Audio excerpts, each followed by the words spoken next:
कुनै नेता मन परेन भने गाली, कुनै पत्रकारको रिपोर्ट मन परेन भने धम्की, कुनै कलाकारको विचार मन परेन भने बहिष्कार अभियान। असहमति राख्नु लोकतान्त्रिक अधिकार हो, तर व्यक्तिमाथि आक्रमण लोकतन्त्र होइन। डरको राजनीति सामाजिक सञ्जालमा अर्को शक्तिशाली हतियार हो। डर बेच्न सजिलो हुन्छ। देश भोलि नै सङ्कटमा पर्छ, सबै कुरा समाप्त हुँदैछ, अब केही बाँकी छैन, यस्ता सन्देशले मानिसलाई भावनात्मक बनाउँछन्। भावनात्मक मानिसले तथ्यभन्दा प्रतिक्रिया छिटो दिन्छ।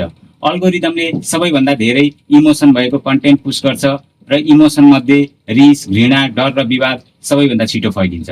त्यसैले शान्त विश्लेषणभन्दा आक्रामक भिडियो भाइरल हुन्छ। कसैले चिच्याएर बोलेको क्लिप, कसैले इन्सल्ट गरेको भिडियो, कसैले कन्स्पिरेसी सुनाएको कन्टेन्ट सबैभन्दा धेरै रिच पाउँछ, किनभने अल्गोरिदमलाई ट्रुथ होइन, इन्गेजमेन्ट चाहिन्छ। सबैभन्दा बढी असर युवामा देखिन्छ। लगातार नकारात्मक सामग्री हेर्दा तनाव बढ्न सक्छ, आत्मविश्वास घट्न सक्छ, सामाजिक ध्रुवीकरण बढ्न सक्छ, मानसिक स्वास्थ्यमा असर पर्न सक्छ।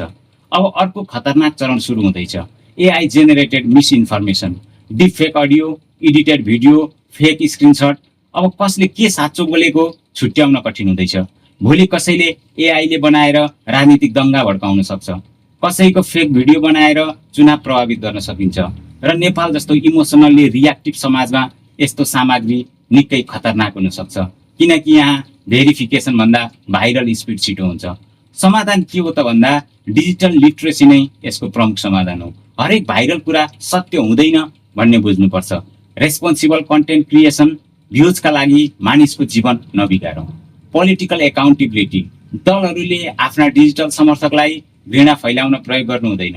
प्रतिक्रिया दिनु अघि सोच्ने बानी, तथ्य जाँच गर्ने बानी, असहमति राख्दा पनि सम्मान कायम गर्ने संस्कृति। सामाजिक सञ्जाल कम्पनीहरूले घृणात्मक सामग्री नियन्त्रणमा अझै जिम्मेवार बन्नुपर्ने आवश्यकता छ।